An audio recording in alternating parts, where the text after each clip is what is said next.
দেখুন, শোলে মুক্তির পর প্রথম 2 সপ্তাহ না এই সিনেমাটা পুরো একদম মুখ থুবড়ে পড়েছিল, কেউ যাচ্ছিল না। অনেক সিনেমা হল তো ওই শোলেকে সরিয়ে অন্য সিনেমা আনার প্রস্তুতি পর্যন্ত নিয়ে ফেলেছিল, কিন্তু মুশকিল হলো সেটা তারা ভাগ্যিস করেনি। এটা পরবর্তী ক্ষেত্রে তারা মনে করেছে 3য় সপ্তাহ থেকেই। এবং তারপর এমনভাবে হলগুলো ভর্তি হতে থাকে যে ওই হল থেকে সেই সিনেমাটা সরানোই যাচ্ছিল না। এরপরে একটা সাধারণ হিন্দি সিনেমা ব্লকবাস্টারে পরিণত হয়ে যায়।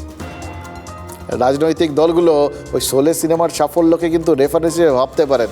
সিরিয়াসলি, মানে দেরিতে হলেও সাফল্য যে কোনো সময় চলে আসতে পারে, এটা ভাবে নিজেদের, মানে যারা বেশ কিছুদিন ট্রাই করেও সাফল্য এখনও পাননি, তারা হয়তো ভাবতে পারেন, মানে প্রত্যেকবারই হয়তো ভেবেছেন এবার আসবে। যে কোনো সিনেমা যখন তৈরি হয়, যখন হলে আসে, তখন পরিচালক বা প্রডিউসার এরা ভাবেন এবার নিশ্চয়ই হিট করবে।